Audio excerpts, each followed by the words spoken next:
الحمد لله الذي لا جد له ولا ند له، لا مثل له ولا مثيل له، لا أول له ولا آخر له، لا بداية له ولا نهاية له.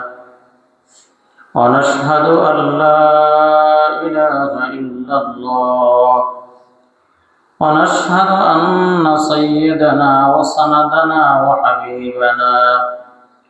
وحبيب ربنا ومولانا محمدا عبده ورسوله، أرسله بالحق بشيرا ونذيرا وداعيا إلى الله بإذنه وسراجا منيرا. أما بعد، فأعوذ بالله من الشيطان الرجيم. بسم الله الرحمن الرحيم. إن أول بيت وضع للناس للذي ببكة مباركا وهدى للعالمين، فيه آيات بينات مقام إبراهيم، ومن دخله كان آمنا، ولله على الناس حج البيت من استطاع إليه سبيلا، ومن كفر فإن الله غني عن العالمين.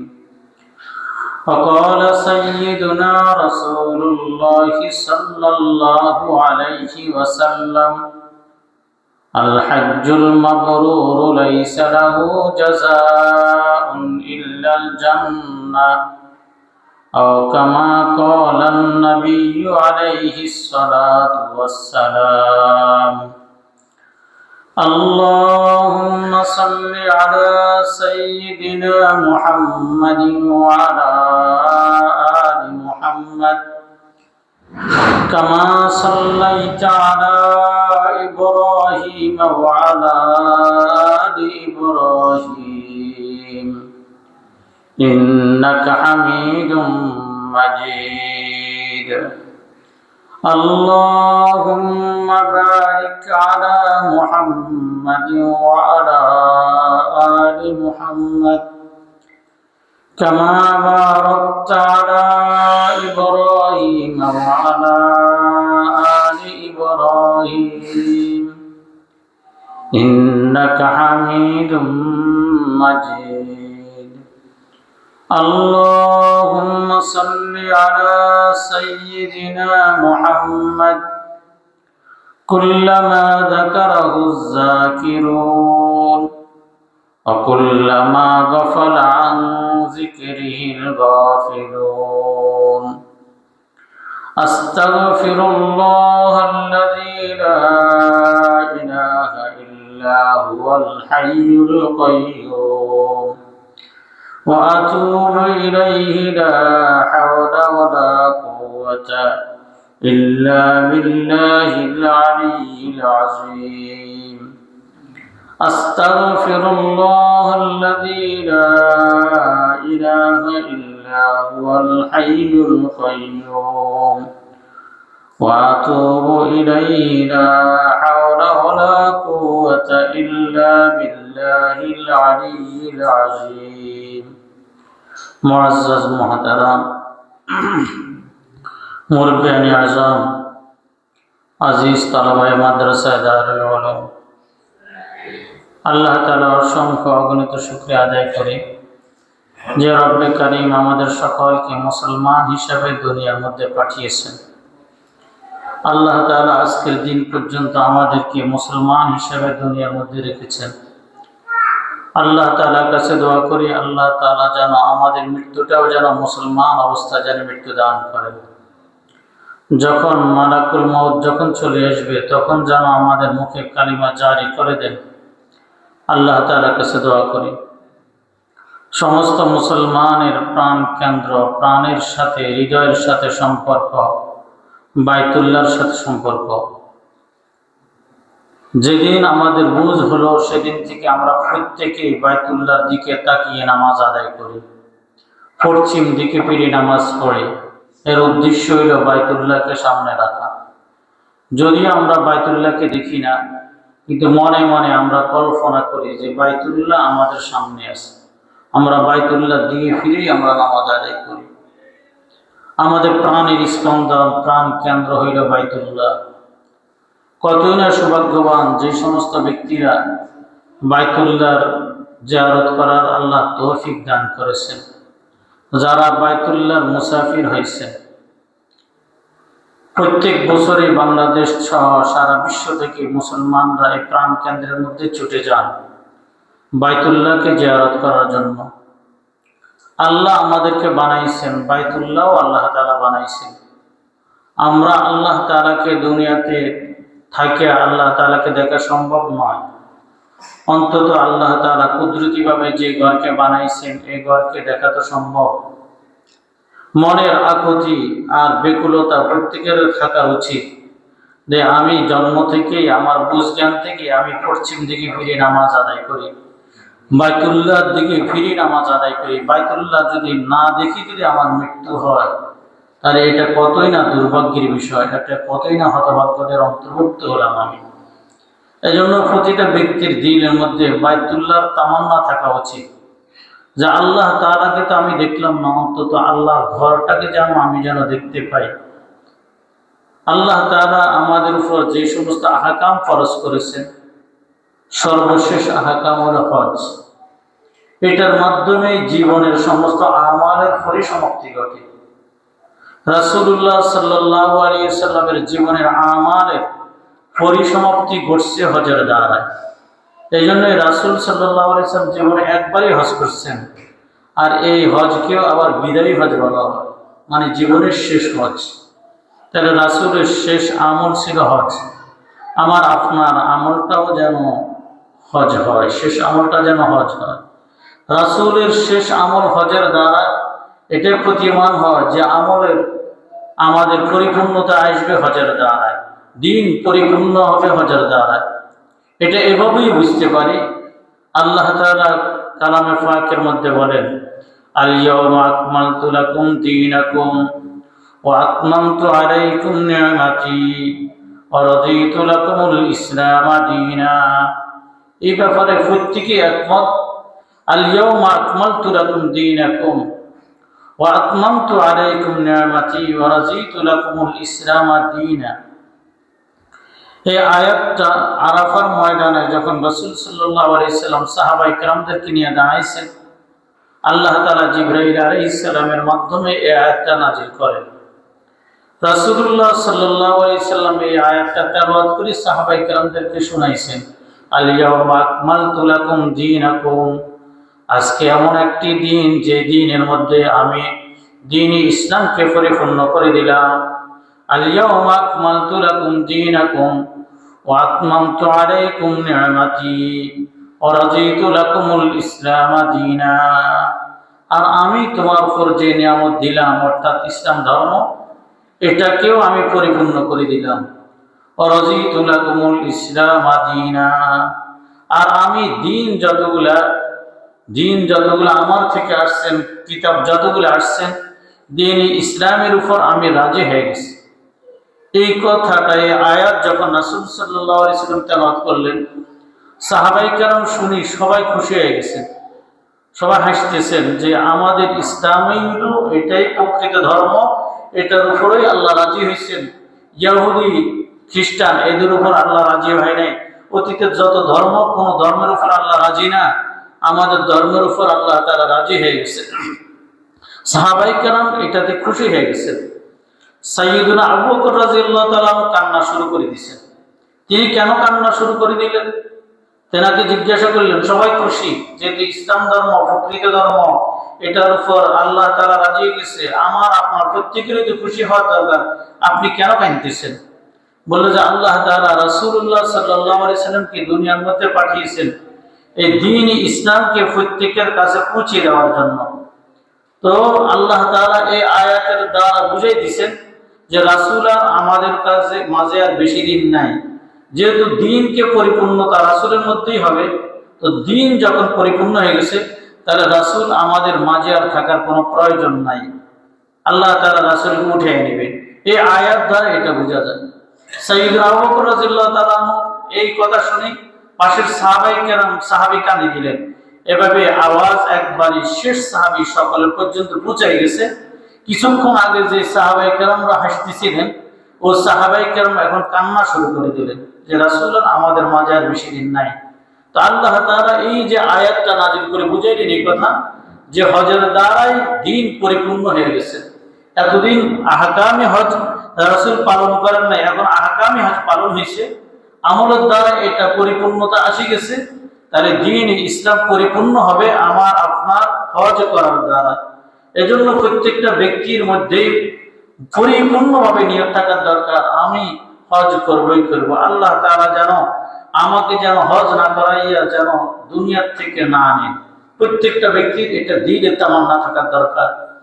ধনী গরিব কোটিপতি লাখপতি হাজারপতি যত লোক আছে প্রতিটা ব্যক্তি হজের সময় দুইটাই কাপড়ই পরিধান করেন।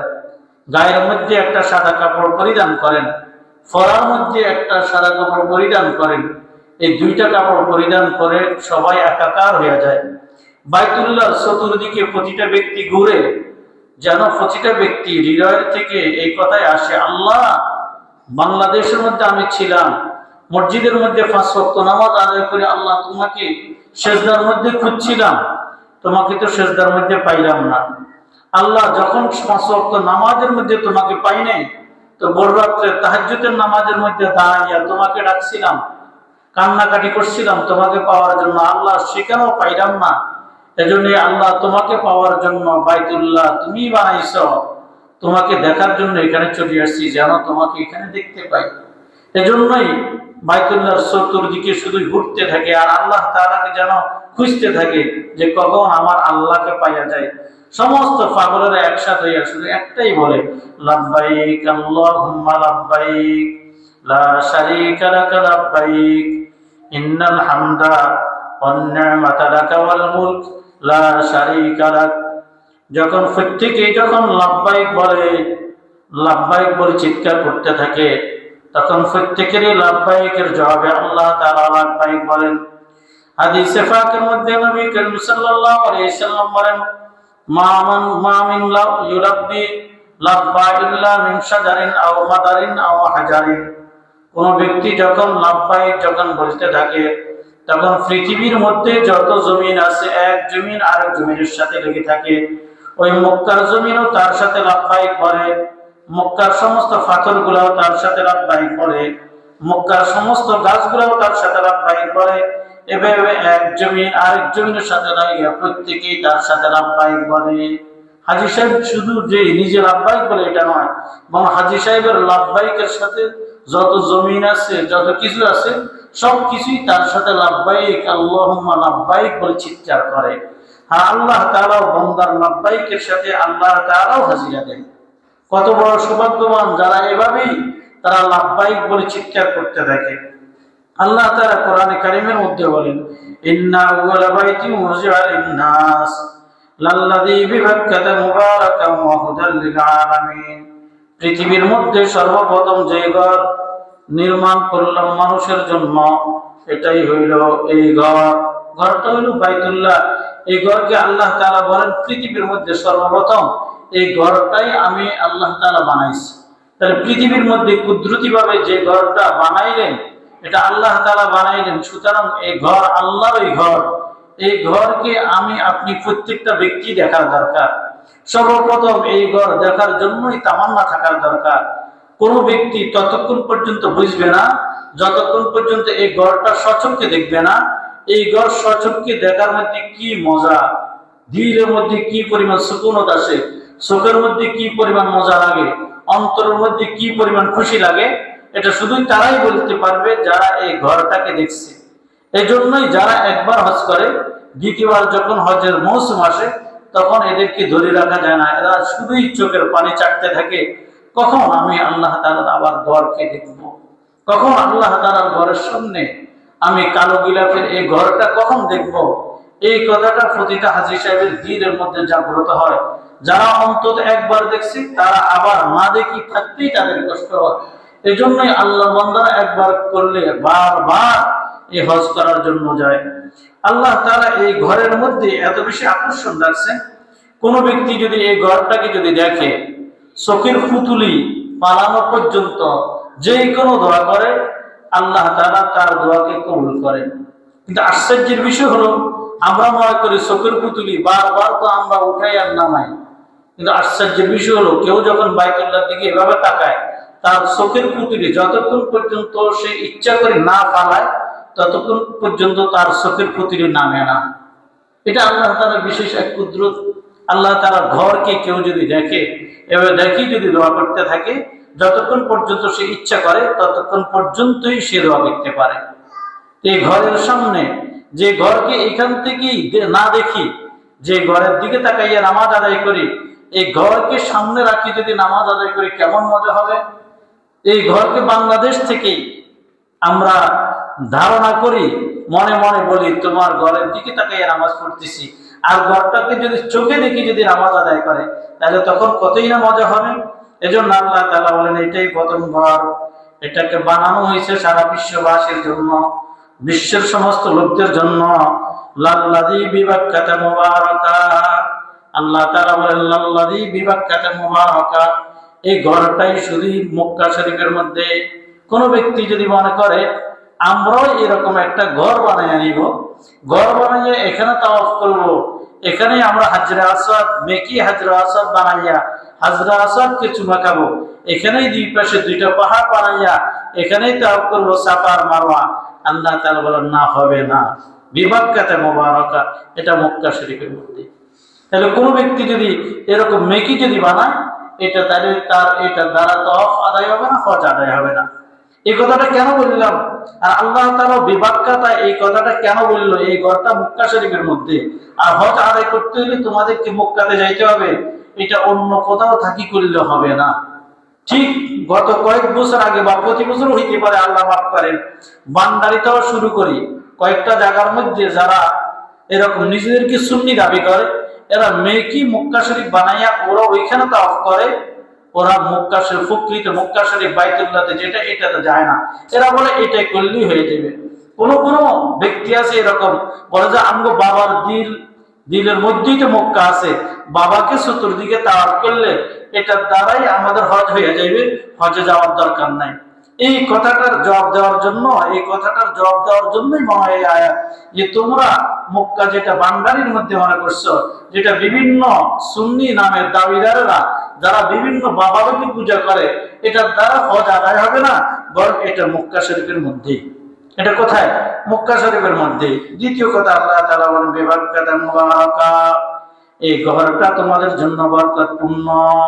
সারা বিশ্বের মধ্যে আল্লাহ তাআলা যত বরকতের ফয়সালা করে, সমস্ত বরকতের ফয়সালা আল্লাহ তাআলা মক্কা শরীফ থেকে করে থাকেন, বাইতুল্লাহ থেকেই করে থাকেন। সুতরাং এটা তোমাদের বরকতের কারণ। বাইতুল্লাহর মধ্যে কেন যাইব? আমার জিন্দেগি যেন বরকতময় হয়, আমার দুনিয়ার জিন্দেগিও যেন বরকতময় হয়, আখিরাতের জিন্দেগিও যেন বরকতময় হয়। রাসূলুল্লাহ সাল্লাল্লাহু আলাইহি সাল্লাম বলেন, কোন ব্যক্তি যদি হজ করে তাহলে মাল ইমার, সে কখনো ইমার হবে না। সাহাবায়ে কেরাম জিজ্ঞাসা করলো, মাল ইমার, হে আল্লাহর রাসূল, ইমার কি জিনিস? আল্লাহ রাসূল সাল্লাল্লাহু আলাইহি সাল্লাম বলেন, মাফতাকার, সে কখনো দরিদ্র হবে না। কোন ব্যক্তি যদি এই রকম অর্থের কারণে মনে করে আমি হজ করলে আমার টাকা পয়সা কমে যাবে, সুতরাং হজ করা যাবে না, আমি কেমনে হজ করবো, এখনো তো একটা বিল্ডিং করতে পারলাম না, আগে বিল্ডিং করবো তারপর হজ করবো। আবার কেউ কেউ মনে করে আমি তো এখনো মেয়েদেরকে বিবাহ দিতে পারি নাই, কেমনে হজ করবো, আগে মেয়েদেরকে বিয়ে দিই তারপর হজ করি। এভাবে দুনিয়ার সমস্ত কারবার যত কিছু আছে, সমস্ত কাজ কারবার গুলা ঘুষানোর পরেই তারপরে মনে করে হজ করতে হবে। যখন 3 হাঁটু একসাথে হয়ে যায়, যখন শরীর একেবারে দুর্বল হয়ে যায়, শরীরের মধ্যে আর কোনো শক্তি থাকে না, যখন দুনিয়ার মানুষও তাকে মূল্যায়ন করে না, এখন আর আগের মতো তাকে সালিশে ডাকে না, এখন আর আগের মতো তাকে বিবাহের অনুষ্ঠানের মধ্যে রাখে না, দুনিয়ার মানুষ যখন তাকে ভুলে গেছে, তখন সে চিন্তা করে এখন বাইতুল্লাহর মধ্যে যাইব। কিন্তু বাইতুল্লাহ কি এই জন্যই বানানো হয়েছে যে ব্যক্তি সম্পূর্ণ অসহায় হয়ে গেছে, যে ব্যক্তির একবারে দুনিয়ার মধ্যে কোনো মূল্য নাই, এই ব্যক্তি বাইতুল্লাহ জিয়ারত করতে যাইবে, এটা তো নয়। বরং এইরকম মানুষ মনে করে দুনিয়াবি হাজত পুরা করবে তারপরে সে হজ করবে না। বরং কোন ব্যক্তির যদি হজের মৌসুমে, জিলহজের যখন চাঁদ উঠে যাবে, এই হজের মৌসুমে কোন ব্যক্তির কাছে যদি এই পরিমাণ টাকা থাকে, যে পরিমাণ টাকা দিয়া সে বাইতুল্লাহ যাইতে আর আসতে পারবে এবং তার পরিবার চলার মতো 1 মাস 1.5 মাস খরচ থাকে, এই ব্যক্তির উপরে হজ ফরজ। তাই এখন চিন্তা করার দরকার, আমাদের মাঝে কত লোক আছে যাদের এই পরিমাণ টাকা আল্লাহ তাআলা দিয়েছেন, বাইতুল্লাহ আসতে আর যাইতে পারে। এই হজের দিনগুলোর মধ্যে কারোর উপর যদি এইরকম টাকা যদি থাকে, বর্তমান মনে করেন 8 লাখ টাকা যদি কারো থাকে ঋণ ব্যতীত, তাহলে এই ব্যক্তির উপর হজ ফরজ। আর এই ব্যক্তি যদি হজ যদি না করে, তাহলে রাসূলুল্লাহ সাল্লাল্লাহু আলাইহি সাল্লাম বলেন, কোন ব্যক্তির উপর যদি হজ ফরজ হলো অথচ সে হজ করলো না, তো রাসূল সাল্লাল্লাহু আলাইহি সাল্লাম বলেন, সে ইহুদি হয়ে মৃত্যুবরণ করো বা নাসারা হয়ে, এই ব্যক্তির বিষয়ে আমার কোনো জানা নাই। অর্থাৎ এই ব্যক্তি মুসলমানই না, এই ব্যক্তির মৃত্যুটা যেন ইহুদির মৃত্যু হলো, এই ব্যক্তির মৃত্যুটা যেন নাসারার মৃত্যু হলো। তাহলে কোনো ব্যক্তি যদি মুসলমান হয়ে যদি এই ব্যক্তিটিকে যদি দাফন কাফন যদি ইহুদির মতো করানো হয়, এই ব্যক্তির দাফন কাফন যদি নাসারার মতো করানো হয়, আমরা কি কেউ মানি নিব বলেন? কিন্তু সমাজের মধ্যে এরকম কি বহু লোক আছে না, যে ব্যক্তির অনেক টাকা সম্পদ ধন সম্পদ আছে, এর পরেও এই ব্যক্তি হজ করলো না, হজ না করি এই ব্যক্তি এইরকম ভাবে মারা গেল, তাইলে এই ব্যক্তির অবস্থাটা কেমন হলো? রাসূল বলেন, এই যেন ইহুদি হয়ে মারা গেল, এই যেন নাসারা হয়ে মারা গেল, এই মৃত্যুটা মুসলমানের মৃত্যু হলো না। সমাজের মধ্যে হজ ফরজ হয় নাই এরকম লোক কি কম না বেশি? এরকম অধিক সংখ্যক লোক আছে যে সমস্ত লোকদের উপর হজ ফরজ হলো। কোন ব্যক্তির যদি তার এরকম সম্পদ, যে সম্পদ দ্বারা তার সংসার চলে, এরকম একটা জমি আছে, তার বসত ভিটি আছে, এর থেকে যদি কোনো ব্যক্তির যদি অতিরিক্ত যদি জমি থাকে, এই জমির কারণেও তার উপর হজ ফরজ হবে। মনে করেন একটা ব্যক্তি তার তালুয়াসাপুরের মধ্যে বসত বাড়ির জায়গা আছে, সে যেখানে বসবাস করে এখানে তার জায়গা আছে, মাঝদির মধ্যে সে 3 কাঠা জমি কিনছে, 5 ডিসিম জমি কিনছে। বলে কি কারণে কিনছে? বলে এই কারণে কিনছে, যদি জমির দাম বাড়ে তাহলে সে এটাকে বিক্রি করবে।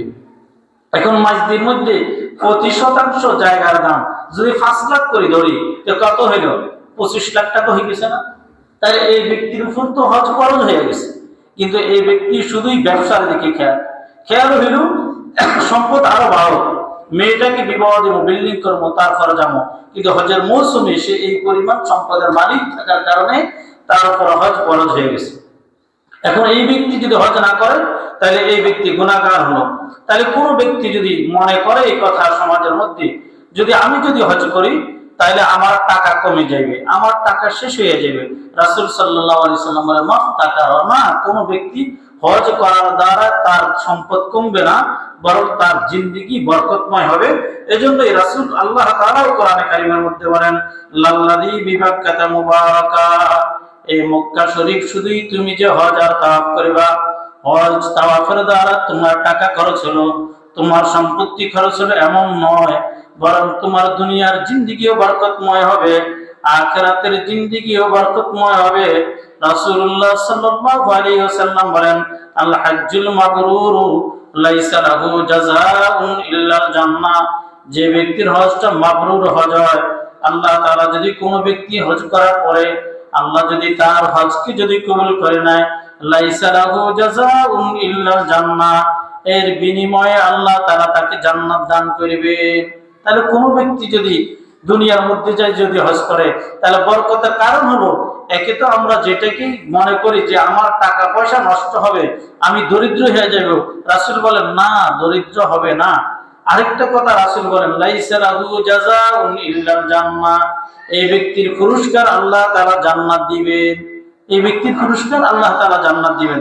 এজন্যই হাজী সাহেবরা আপনাদের আমাদের প্রত্যেকের মনে করার দরকার যে এই মক্কা শরীফকে আল্লাহ তাআলা বরকতের জন্য বানাইছেন, এটা আমার দুনিয়াতেও বরকতের কারণ হবে, আখিরাতেও আমার বরকতের কারণ হবে।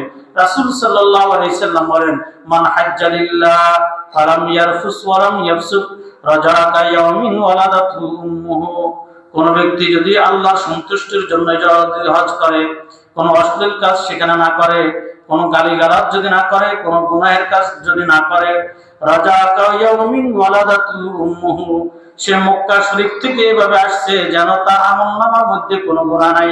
আজকের সন্তান, ভূমিষ্ঠ সন্তানের যেরকম কোনো গুনাহ নাই, ওই ব্যক্তি হজ করার কারণেও তার আমলনামার মধ্যে কোনো গুনাহ রইল না। এই ব্যাপারে মুহাদ্দিসিন কেরামগণ বলেন, এই বিষয়ে বলল যারা হজ করতে গেছেন সগীরা গুনাহ তাদের মাফ করে দিবেন, কিন্তু বাইতুল্লাহ যারা দেখবে এরা তওবা না করে থাকতে পারে না। হাজরে আসওয়াদের সামনে যাইবে, এরা তওবা না করে থাকতে পারে না। এরা তওবা করিবে, আল্লাহ জিন্দেগীর যত গুনাহ হয়েছে আল্লাহ সমস্ত গুনাহ আমার মাফ করে দেন। সুতরাং বাইতুল্লাহ দেখার দ্বারা, আমলের দ্বারা অতীতের সমস্ত গুনাহ তার তওবার কারণে আল্লাহ মাফ করে দিবেন। এই জন্য তার আমলনামার মধ্যে আর কোনো কি থাকে না, কোনো গুনাহ থাকে না। তাহলে কোনো ব্যক্তি যদি বাইতুল্লাহতে গেল, বাইতুল্লাহতে যাওয়ার দ্বারা তার আল্লাহ সমস্ত গুনাহ মাফ করে দিবেন। এই হাদিসের মধ্যে কয়েকটা বিষয় বোঝার দরকার। এক কথা হলো মান হাজ্জা লিল্লাহ, হজটা যেন আল্লাহ তাআলার জন্য হয়, হজটা যেন আল্লাহ তাআলার জন্য হয়। তাহলে আল্লাহ রাসূল সাল্লাল্লাহু আলাইহি সাল্লাম বলেন হজ যেন আল্লাহ সন্তুষ্টির জন্য হয়, এমন যেন না হয় আগেও সবাই একবারে ডাক বুল ফিরাইয়া ভাই আমি হজে যাইতেছি দোয়া করেন, উদ্দেশ্য মনে মনে উদ্দেশ্য সবাই যেন আমাকে যেন হাজী সাহেব বলে, আবার আসিও আবার সবার সাথে দেখা করে, মাথার মধ্যে গোত্র একটা লাগাইয়া কয়েকদিন একবারে আবাকাবা একটা লাগাইয়া আতর লাগাইয়া ঘুরে আর বল হজ করিয়েছি, হজ করিয়েছি। যার লগে দেখা করে এরকম কি হজ করিয়েছি, মাথার মধ্যে গোত্রা লাগায়, উদ্দেশ্য কি আমারে সবাই যেন হাজী সাহেব কর। কোন বন্ধু তো এরকম আছে, ওনার নামের শুরুতে যদি হাজী সাহেব না লাগে তো ওনার মনে কষ্ট যায় যে আমার নামের শুরুতে কেন হাজী সাহেব লিখলো না। কিন্তু এইরকম কোন ব্যক্তি কি পাওয়া গেছে যে ব্যক্তি সুদের কারবার করে তার নামের শুরুতে কেন সুদী অমুক লিখলো না, এই জন্য মনে কষ্ট নেয়? এরকম সমাজে কি কোনো ব্যক্তি আছে তার নামের শুরুতে সুদী লিখবে অথচ সে সুদের কাজ কারবার করে? এটা পছন্দ করে? এটা পছন্দ করে না। তার নামের শুরুতে হাজী সাহেব লেখার এত কি হলো? তো এই জন্যই বোঝা গেল ওই ব্যক্তি হজ করছে যেন তাকে হাজী সাহেব বলে। এই জন্যই বলা হলো মান হাজ্জা লিল্লাহ, হজটা যেন আল্লাহর জন্য হয়। বর্তমানে কিছু ভাই বন্ধু এত বড় আমল শয়তানের প্ররোচনা দিয়া এই আমলটাকে নষ্ট করে ফেলে। সেটা হলো কি, যাওয়ার সময় স্ট্যাটাস দিয়ে দেয় ফেসবুকে হজে যাইতেছি সবাই দোয়া করবেন, উদ্দেশ্য আমি যে হজে যাইয়ের সবাই যেন জানে। আবার সেখানে যাইয়া সেখানে সেলফি তোলে, বাইতুল্লাহর পাশে এখানে সেখানে সেলফি তুলি প্রত্যেকদিন ছাড়া আমাকে কেমন লাগতেছে, আজকে হাজী সাহেব এতজন হয়েছে, আজকে এতজন হয়েছে। উদ্দেশ্য হলো আমি যে আসলে বাইতুল্লাহতে আসছি এটা যেন সবাই জানে, আমি মূলত বাইতুল্লাহর মধ্যে আসছি, আমি হজ করতেছি, আমার সমাজে যেন সবাই যেন হাজী বলে। এই জন্যই বললেন মান হাজ্জা লিল্লাহ, হজটা যেন কার জন্য হয়? হজটা যেন আল্লাহ তাআলার জন্য হয়। সেখানে যাই অনেক ভাই বন্ধু আল্লাহ মাফ করেন, কারো সমালোচনা না, যারা হজে যাইবেন তাদের সতর্কতার জন্য বলতেছি। সেখানে যাইলে রিজিকের অভাব আল্লাহ তাআলা কাউকে দেখান নাই, কিন্তু সেখানে যাইলে কোনো ভাই বন্ধু আছে মারামারি পর্যন্ত লাগে খাবারের জন্য, এটা কিন্তু কখনোই ঠিক নয়। তাহলে সেখানে ঝগড়া ফাসাদ হয়, যেন ঝগড়া ফাসাদ না হয় এই জন্য বলা হয়েছে ফালাম ইয়ারফুস ওয়ালাম ইয়ারসুম রাজাকা ইয়াউমিন ওয়ালাদাতহু উম্মুহু, যেন সেখানে ঝগড়া বিবাদ যেন না হয়, গুনাহের কোনো কাজ যেন না হয়। যদি না হয় তাহলে তোমার সমস্ত গুনাহ আল্লাহ তাআলা মাফ করে দিবেন। তাহলে এটা বরকতের কারণ হবে আমাদের জন্য, ওয়াহুদাল লিল আলামিন, আর সারা বিশ্ববাসীর জন্য আল্লাহ তাআলা বাইতুল্লাহকে হেদায়েতের কারণ বানাইছেন। তাহলে কয়টা কথা বললাম, উজাদিন নাস লাল্লাযী বিবাক্কাতা মুবারাকা ওয়াহুদাল লিল আলামিন, সারা বিশ্বের মানুষের জন্য এই মক্কা শরীফ হলো হেদায়েতের কারণ।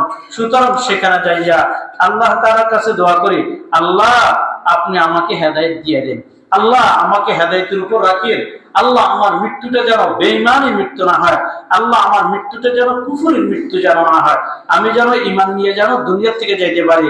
তাইলে সেটা হইলো মক্কা শরীফ হইলো হেদায়েতের মারকাজ, বাইতুল্লাহ হইলো হেদায়েতের মারকাজ। এই জন্যই আমরা বাইতুল্লাহ যাইব, হজ করার জন্য যাইব, হেদায়েতের মারকাজ কেন সেখানে মধ্যে যাইব না? ফিহি আয়াতুম বাইয়িনাতুম মাকামু ইব্রাহিম, আল্লাহ তাআলা বলেন তোমরা কেন যাইবে না? তোমরা যাও, সেখানের মধ্যে আরো কিছু কথা শোনো। ফিহি আয়াতুম বাইয়িনাত, সেখানে অনেকগুলো নিদর্শন আছে। বাইতুল্লাহর মধ্যে আমি আল্লাহ তাআলার অনেক নিদর্শন আছে। প্রথম নিদর্শন যখন সেটাকে দেখবা তোমার দিলের মধ্যে এই কথা জাগ্রত হবে যেন তুমি আমি আল্লাহকে দেখতেছ। তোমার দিলের মধ্যে এই কথা চলে আসবে যে মনে হয় যে আমি আল্লাহকে দেখতেছি। আর আল্লাহকে যদি নাই দেখো, অন্তত আল্লাহ তাআলার কুদরতি ঘর তুমি তো সেটাকে দেখতে পাইতেছো। প্রথম নিদর্শন এটা। দ্বিতীয় নিদর্শন হলো আল্লাহ তাআলা সাফা আর মারওয়া পাহাড়, দুই পাশে দুইটা পাহাড় রাখছেন, যেখানে হাজরা আলাইহিস সালাম একবার সাফা পাহাড়ে দৌড় দিয়েছেন, আরেকবার মারওয়া পাহাড়ের মধ্যে দৌড় দিয়েছেন। তোমাদের জন্য এখানে নিদর্শন আছে ইব্রাহিম আলাইহিস সালামকে স্মরণ করা। ইব্রাহিমের স্ত্রী হাজরা আলাইহিস সালাম যেরকম দৌড়াইছে, তুমি একটা দৌড়াও আর বলো আমিও আল্লাহ তাআলা যে সমস্ত মাকবুলি বান্দা ইসমাইল আলাইহিস সালামকে বাঁচানোর জন্য তার মা যেরকম দৌড়াইছে, আমিও তার অনুকরণে দৌড়াইতেছি। আল্লাহ, তুমি হাজরা আলাইহিস সালামকে যেরকম পৃথিবীর মানুষের কাছে স্মরণীয় করে দিয়েছো, আমাকেও তুমি স্মরণীয় করি, এটার বিনিময় জান্নাত দিয়ে দাও। আল্লাহ, জান্নাত পাওয়ার জন্য হাজরা আলাইহিস সালামের স্মৃতিচারণ আমি করতেছি, স্মৃতিচারণ এই জন্যই করতেছি। তাহলে একটা নিদর্শন হলো সেখানের মধ্যে আল্লাহ তাআলা সাফা মারওয়া পাহাড়কে দিয়ে দিয়েছেন। আরেকটা নিদর্শন হলো রুকনে ইয়ামানি। কোন ব্যক্তি রুকনে ইয়ামানিকে যদি ধরে চুমা খায়, এটা সে সুন্নত আদায় করলো। রুকনে ইয়ামানিকে যদি ধরে যদি কোন ব্যক্তি যদি দোয়া করে, তার দোয়াকে আল্লাহ তাআলা কবুল করেন। আরো দেখো বাইয়িনাত, আল্লাহ তাআলা বলেন আয়াতুম বাইয়িনাত, আরো অনেকগুলো নিদর্শন দেখো। সেটা হলো আমার হাবিব মুহাম্মদ, সে যেরকম চারজন ব্যক্তিকে নিয়ে এই হাজরে আসওয়াদকে একটা চাদরের মধ্যে রেখে নিজ হাতে হাজরে আসওয়াদকে রাখছিল, যে হাজরে আসওয়াদ জান্নাতি পাথর। এই পাথরকে কেউ যদি ইস্তেলাম করে, তাহলে কাল কিয়ামতের ময়দানে এই পাথর তার পক্ষে সাক্ষী দিয়ে তাকে জান্নাতে নিয়ে যাইবে। তাহলে এটাও তো আল্লাহ তাআলার নিদর্শন সমূহের মধ্যে একটা নিদর্শন হাজরে আসওয়াদ। এরপর আরো নিদর্শন দেখো, বাইতুল্লাহ যে পানিটা যেখানে পড়ে, এটাকে বলে মিজাবে রহমত। নালা, যে নালা দিয়ে পানিটা পড়ে, এটাকে বলে মিজাবে রহমত। কোন ব্যক্তি সেখানে বসে যদি দোয়া করে, হাত তুলে দোয়া করে, আল্লাহ তাআলা তার দোয়াকে কবুল করবেন। এরপরে দেখো, বাইতুল্লাহর ভিতরে তুমি যে ঢুকতে চাও, বাইতুল্লাহর ভিতরে তো তুমি ঢুকতে পারবে না, তবে বান্দা তোমার ঢুকার ব্যবস্থা আমি রাখি দিছি। সেটা হলো হাতিমে কাবা, যেটা এটা বাইতুল্লাহর একটা অংশ। এটা মূলত আগে বাইতুল্লাহ ছিল, পরবর্তীতে ভাঙি বাইতুল্লাহকে ছোট করা হয়েছে, বাইতুল্লাহ অংশটা বাইরে থাকি গেছে। কোন ব্যক্তি যদি এখানে যদি নামাজ আদায় করে, তাহলে বাইতুল্লাহর ভিতরে নামাজ আদায় করা আর এখানে নামাজ আদায় করা একই কথা। আল্লাহ তাআলা কত বড় রহমত! কোন ব্যক্তি যদি ইচ্ছা করে আমি এই হাতিমে কাবার ভিতরে নামাজ আদায় করব, আল্লাহ তাআলা সহজ করে দিবেন। এত লাখ লাখ হাজারো মানুষের মাঝখানেও আল্লাহ তাআলা আমাকে আপনাকে মিজাবে রহমতের মধ্যে নামাজ আদায় করা আল্লাহ তাআলা সহজ করে দিবেন। তো প্রত্যেকের দিলের মধ্যে কিরকম একটা তামান্না যে আমারও তো হাতিমে কাবার মধ্যে নামাজ আদায় করার দরকার। এই তাওয়াফের যে জায়গাটা, এই তাওয়াফের জায়গার মধ্যে 300 আম্বিয়া কেরামের কবর আছে। যে তাওয়াফের জায়গাটা 300 জন আম্বিয়া কেরামের এখানে কবর আছে। আমরা এখানে তাওয়াফ করা মানে হলো আম্বিয়া কেরামের কবর উপর দিয়ে আমরা চলতেছি। এত আম্বিয়া কেরামের কবরও তো একসাথে জিয়ারত হয়ে গেল। এটা কত সৌভাগ্যবানদের অন্তর্ভুক্ত হয়ে গেলাম। যদি আল্লাহ তাআলা যদি আমাকে যদি তাওয়াফ করার যদি সুযোগ দান করে, আমারও তো বলার দরকার লাব্বাইক আল্লাহুম্মা লাব্বাইক লা শারীকা লাকা লাব্বাইক ইন্নাল হামদা ওয়ান নি'মাতা লাকা ওয়াল মুলক লা শারীকা লাক। আল্লাহ তাআলা বলেন ফি আয়াতুম বাইয়িনাতুম মাকামু ইব্রাহিম। যতগুলা নিদর্শন আছে তার মধ্যে একটা শ্রেষ্ঠতম নিদর্শন হইল মাকামে ইব্রাহিম, যে পাথরের উপর ইব্রাহিম আলাইহিস সালাম দাঁড়াইয়া তিনি বাইতুল্লাহ নির্মাণের কাজ করছিলেন। আল্লাহ তাআলা এই পাথরকে সুন্দরভাবে কুদরতিভাবে এরকম বানাইছেন, যখন ইব্রাহিম আলাইহিস সালাম উপরে ইট গাঁথতে হইতো, তিনি মশলা দিতে হইতো, তখন পাথরটা উপরের দিকে উঠে যাইতেন। আবার যখন তেনার নিচের দিকে নামতে হইতেন, পাথরটা নিচের দিকে নামে যাইতেন। এই পাথরটা খুবই শক্ত পাথর। এরপরে আল্লাহ তাআলার কাছে এই পাথর আরজি করলেন, আল্লাহ তোমার খলিল আমার উপর দাঁড়াইয়া কাজ করতেছেন, তুমি তো আমাকে শক্ত বানাইছো, একটু নরম করে দাও, তোমার হাবিবের পায়ের চিহ্নটা যেন আমি ধারণ করতে পারি। এটা কোনো মশলা দ্বারায় এই পাথরের মধ্যে পায়ের চিহ্ন বসায় নাই খলিল ইব্রাহিম আলাইহিস সালামের, বরং আল্লাহ তাআলার কাছে পাথর যখন দোয়া করছেন, পাথরের দোয়াকে আল্লাহ তাআলা কবুল করে পাথরকে আল্লাহ তাআলা একেবারে কাদা মাটির মতো নরম করে দিয়েছেন। পাথর ইব্রাহিম আলাইহিস সালামের পায়ের নিদর্শনটাকে তিনি আটকায় রাখি দিয়েছেন। এখনো যারা হজ করতে গেছেন, আল্লাহ তাআলা যাদেরকে হজের মধ্যে নিয়েছেন, উমরার মধ্যে নিয়েছেন, আপনারা নিশ্চয়ই দেখেছেন এখানে দুইটা পায়ের চাপ আছে। এটা ইব্রাহিম আলাইহিস সালামের পায়ের চাপ। তাহলে আমাদের কি মনে জাগে না যে আমাদের জাতির পিতা ইব্রাহিম আলাইহিস সালাম মিল্লাতা ইব্রাহিম হানিফা, আমরা ইব্রাহিম আলাইহিস সালামের মিল্লাতের উপর চলতেছি। ইব্রাহিম আলাইহিস সালাম বংশধর আমাদের নবী, আমরা তো তারই উম্মত। আমরা তো ইব্রাহিমকে দেখি নাই, যদি একবার যদি মাকামে ইব্রাহিমকে যদি দেখতে পাইতাম। আল্লাহ তাআলা অপর আয়াতের মধ্যে বলেন, ওয়াত্তাখিযু মিন মাকামি ইব্রাহিম মুসাল্লা, তোমরা হজের মধ্যে উমরার মধ্যে যখন তাওয়াফ করবা, তাওয়াফ শেষে তোমাদের কাজ হলো এই মাকামে ইব্রাহিমের মধ্যে 2 রাকাত নামাজ আদায় করা। এই 2 রাকাত নামাজ আদায় করা, এখানের মধ্যে দাঁড়াইয়া 2 রাকাত নামাজ আদায় করতে আলহামদুলিল্লাহ সমস্ত হাজিরাও করে, যারা উমরা করে তারাও করে। এত লাখো লাখো হাজি সাহেবদের মধ্যে এটা সম্ভব, আল্লাহ তাআলা সহজ করে দেয়। যেহেতু আল্লাহ তাআলার হুকুম, কোন ব্যক্তি যদি হুকুম পালন করতে যায় তো আল্লাহ তাআলা হুকুম পালন করাকে সহজ করে দেন। তাহলে আল্লাহ তাআলা বলেন যতগুলো নিদর্শন আছে তার মধ্যে একটা নিদর্শন হলো মাকাম ইব্রাহিম। এই কথা বলে আল্লাহ তাআলা যেন এই কথা বুঝাইতে চান, তোমরা তো তোমাদের জাতির পিতাকে দেখো নাই, তোমরা তার মিল্লাতের উপর চলতেছো, তার বংশধর মুহাম্মদ সাল্লাল্লাহু আলাইহি ওয়াসাল্লাম আমার হাবিব, তোমরা তারই উম্মত, তোমরা তো তাকে দেখলে না, অন্তত তার যার মিল্লাতের উপর চলতেছ তাকে কি তোমাদের দেখা কি উচিত না? তোমাদের তো তাকে দেখা উচিত। এজন্য আল্লাহ তাআলা যেন এই নিদর্শন, যত নিদর্শন আছে সবচাইতে প্রথম নিদর্শন তুলে ধরেছেন মাকামে ইব্রাহিম। এই মাকামে ইব্রাহিমের মধ্যে 2 রাকাত নামাজ আদায় করে রাসূল সাল্লাল্লাহু আলাইহি ওয়াসাল্লাম পাশেই জমজম কূপ। এখন দেখা যায় না জমজম কূপ, তবে টেপ দেওয়া আছে, এখানের মধ্যে যে টেপ দিয়ে পানি লই, পানিকে রাসূল সাল্লাল্লাহু আলাইহি ওয়াসাল্লাম তখন হাউস থেকে পানি নিয়ে রাসূল চেহারার মধ্যে পানি দিয়েছেন, মাথার মধ্যে পানি দিয়েছেন। এখনো আলহামদুলিল্লাহ যারা হজ আর উমরা করতে যায় পাশে টেপ আছে, প্রত্যেক ব্যক্তি এখান থেকে পানি লইতে পারে, পানি খাইতে পারে, তার যতটুকু মন চায় চেহারার মধ্যে মারা, তারপরে মাথার মধ্যে দেওয়া কিছু রাসূল সাল্লাল্লাহু আলাইহি ওয়াসাল্লাম সুন্নাত হিসেবে। তার যতগুলা আয়াত নিদর্শন আছে তার মধ্যে বড় একটা নিদর্শন হলো জামজাম, যেটা জান্নাতি পানি, যেটা জান্নাত থেকে সরাসরি আসতেছে। দুনিয়ার মধ্যে কোনো ব্যক্তি যদি জান্নাতি খাবার খাইতে চায়, জান্নাতি পানীয় খাইতে চায়, তাহলে ওই ব্যক্তির উচিত হলো জামজামের পানি পান করা। জামজামের পানি পান করার অর্থই হলো আমি জান্নাতি একটা পানি পান করলাম। আল্লাহ আমাদের সকলকে জান্নাতের পানি পান করার তৌফিক দান করেন। ওমান দাখালাহু কানা আমিনা। এরপর আরেকটা বিষয় আল্লাহ তাআলা বলেন, কেন যাইবে না তুমি মক্কার মধ্যে, বাইতুল্লাহর মধ্যে কেন যাইবে না? যে ব্যক্তি বাইতুল্লাহর মধ্যে যাইবে, বাইতুল্লাহর মধ্যে প্রবেশ করবে, এই ব্যক্তিকে আমি নিরাপত্তার চাদরে ঢেকে নিলাম। এই ব্যক্তির জিন্দেগি পরিপূর্ণভাবে নিরাপদ হয়ে গেল। এই ব্যক্তির জিন্দেগি ঈমানের দিক দিয়ে নিরাপদ হয়ে গেল।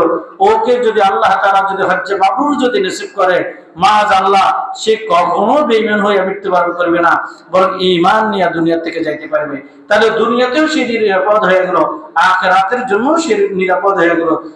ওয়ালিল্লাহি আলান নাস হিজ্জুল বাইতি মান ইসতাতা ইলাইহি সাবিলা। আল্লাহ তাআলা এতগুলো নিদর্শন বলে আল্লাহ তাআলা বলতেছেন তোমাদের জন্য তো উচিত, যাদের এইরকম সম্পদের মালিক বানায়, যারা বাইতুল্লাহতে আসতে যাইতে যে পরিমাণ খরচ, এই পরিমাণ খরচ থাকে, তার পরিবার বর্গের খরচ চালানো পরে 1.5 মাসের বা 1 মাসের, এই ব্যক্তি যেন হজের মধ্যে যায়, এই ব্যক্তির উপর হজটা খরচ করা হলো। ওমান কাফারা ফা ইন্নাল্লাহা গানিয়্যুন আনিল আলামিন। আর যে ব্যক্তির কাছে আমি এই বিধানটাকে উপস্থাপন করার পরে, আমার বিধানকে জানিয়ে দেওয়ার পরে, যে ব্যক্তি আমার বিধানের কোনো তোয়াক্কা করলো না, আমার বিধান মানলো না, ওমান কাফারা ফা ইন্নাল্লাহা গানিয়্যুন আনিল আলামিন। যে ব্যক্তি কুফরি করলো, যে ব্যক্তি আমার হজের বিধানকে মানলো না, আল্লাহ তাআলা বলেন আমি তার থেকে একেবারে বিনিয়াজ। সারা বিশ্বের সমস্ত মানুষও যদি এই হজের বিধান যদি না মানে আমার কোনো অসুবিধা নাই, আমি তোমাদের মুখাপেক্ষী না। আল্লাহ আমাদের সকলকে হজ করার তৌফিক দান করেন। সামনে